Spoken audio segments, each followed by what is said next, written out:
ఉన్నత చదువులు చదువుకున్న ఒక కుటుంబంలో స్వయాన మేనమామగా ఒక ఐఏఎస్ ఆఫీసర్గా ఉన్న ఒక కుటుంబంలో పుట్టి అణగారిన వర్గాల కోసం ప్రశ్నించే గొంతుకగా ఎదిగిన వ్యక్తిత్వం చాలా గొప్ప విషయం అని చెప్పక తప్పదు. పోరాటాల నుండి వచ్చిన నాయకత్వానికి ప్రజల కష్టం, సుఖం, దుఃఖం తెలుస్తుందంటారు. అలాంటి వారిలో ఏచూరి గారు ఒకరిని నేను బలంగా నమ్ముతాను. తిట్లు, బూతులు, రోత మాటలు రాజకీయంగా చలామణి అవుతున్న ఈ రోజుల్లో ఏచూరి గారి హుందాతనం ఒక అద్భుత పాఠం భవిష్యత్ రాజకీయ నాయకులకనే మాట కూడా చెప్పక తప్పదు. ఎమర్జెన్సీ చీకటి రోజుల్లో జైలు జీవితం తర్వాత భారతదేశంలో ఆనాడు అత్యున్నత స్థానంలో ఉన్న శ్రీమతి ఇందిరాగాంధీ గారి ముందు నిలబడి ఒక సామాన్య విద్యార్థి నాయకుడు ఒక్క మాట కూడా తణుకకుండా మీరు రాజీనామా చేయండి అని మాట్లాడాలంటే ఎంత గుండె ధైర్యం కావాలో ఒక్కసారి ఆలోచించడం చెప్పి నేను కోరుతాను.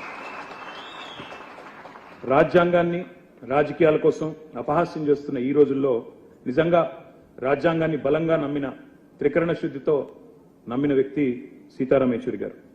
Democracy is not just about elections, it is about dissent, debate and the right to question. ప్రశ్నించడమే ప్రజాస్వామ్యం అని గుండెల నిండా నమ్మిన వ్యక్తి ఏచూరి గారు.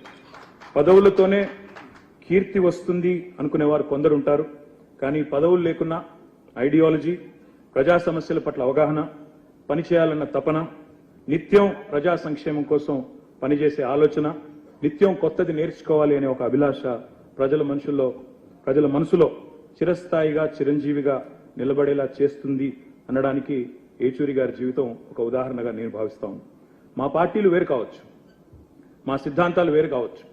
మీరు గతంలో తెలంగాణ రాష్ట్ర ఏర్పాటు విషయంలో భిన్నాభిప్రాయాన్ని ప్రకటించవచ్చు. వారితో నాకు పరిచయం కూడా తక్కువే కావచ్చు. కానీ ఉద్యమాల నుంచి వచ్చిన బిడ్డలుగా మా బంధం రక్త సంబంధంగానే ఉంటుంది. తప్పకుండా ఆ భావన మాలో బలంగా ఉంది. బతికున్నంత వరకు ప్రజల కోసం బతకటమే కాదు, చనిపోయాక కూడా తన దేహాన్ని భవిష్యత్తులో ఈ దేశ ప్రజానీకానికి వైద్యం అందించే డాక్టర్లకు ఉపయోగపడాలనే ఏచూరి గారి ఆశయం చాలా గొప్పది. వారు గొప్ప మాట చెప్పారు, when democracy is threatened, silence is complicity. అంటే ఒక మాటలో తెలుగులో ప్రజాస్వామ్యం ప్రమాదంలో పడ్డప్పుడు మన మౌనం అనేది చాలా ప్రమాదకరం అనే మాట వారు చెప్పారు. అందుకే ఆయన స్ఫూర్తితో రాజ్యాంగం అపహాస్యమైన ప్రతిసారి ప్రశ్నిస్తూనే ఉందాం. ప్రజా హక్కుల కోసం చేతనైన పోరాటం చేస్తూనే ఉందాం. ప్రశ్నించే గొంతుకలు అణచివేయబడితే వారికి అండగా నిలబడుతూనే ఉంటాం. అదే మనందరం కూడా ఏచూరి గారికి మనస్ఫూర్తిగా ఇవ్వగలిగే నివాళి అని నేను భావిస్తా ఉన్నాను. నమ్మిన సిద్ధాంతానికి ఆఖరి వరకు కట్టుబడి పోరాడిన సీతారాం ఏచూరి గారి జీవితం మాలాంటి కొత్త తరం నాయకులందరికీ కూడా ఆదర్శం. ఒక్క మాట చివరిగా చెప్పి నేను ముగిస్తాను.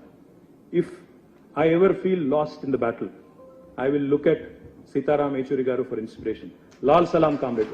Thank you.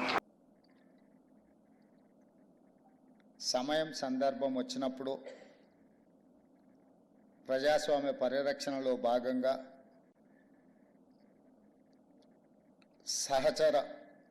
సహజ మిత్రులైన కాంగ్రెస్ పార్టీని కూడా విధానపరమైన ఆలోచనలో విభేదించి ఈ దేశంలో ఉండే పేదలకు, ప్రజాస్వామిక వాదులకు ప్రభుత్వం యొక్క విధి విధానాలు ఉపయోగపడాలి అని చెప్పి పేదల పక్షాన గలం విప్పిన సీతారాం ఏచూరి గారు మన మధ్యలో లేకపోవడం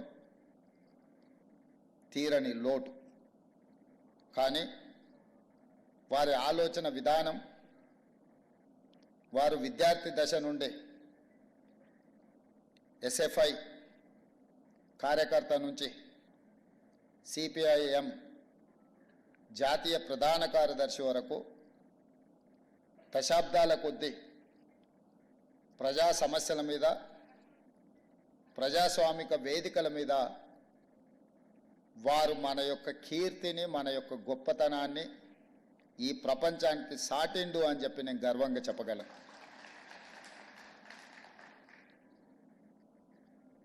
వారిని నేను తక్కువ కలిసిన, కాకపోతే పిసిసి అధ్యక్షుడు అయిన తర్వాత ఒక 2 సార్లు కలవడం జరిగింది. వారితో కొన్ని అంశాలు మాట్లాడుతున్నప్పుడు వారితో మాట్లాడుతుంటే కీర్తిశేషులు జైపాల్ రెడ్డి గారితో మాట్లాడినట్టుగా నాకు అనిపించింది. ముఖ్యంగా మన రాష్ట్రాల నుంచి, మన ప్రాంతం నుంచి జాతీయ స్థాయిలో సిద్ధాంతపరంగా కానీ విధానపరమైన ఆలోచన విధానంలో కానీ జైపాల్ రెడ్డి గారి సమకాలికులు సీతారాం ఏచూరి గారు అని చెప్పి మనం గట్టిగా చెప్పొచ్చు. బ్రతికున్నంత కాలం నమ్మిన సిద్ధాంతం కోసం నిలబడే వాళ్ళు చాలా కొద్దిమంది. రాజకీయాలలో ఉన్న ప్రజాప్రతినిధులు చాలామంది ప్రజాప్రతినిధులుగా ఎదగడానికి ఇచ్చిన ప్రాధాన్యత నమ్మిన సిద్ధాంతానికి ఇచ్చేది చాలా అరుదు. ఆ నమ్మిన సిద్ధాంతం కోసమే ఆఖరి శ్వాస వరకు నిలబడ్డ వ్యక్తి కామ్రేడ్ సీతారాం ఏచూరి గారు. చాలామంది నేను ఈ దేశానికే అంకితం,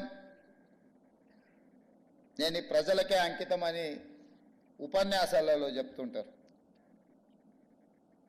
కానీ ఆచరణలో చాలా తక్కువ.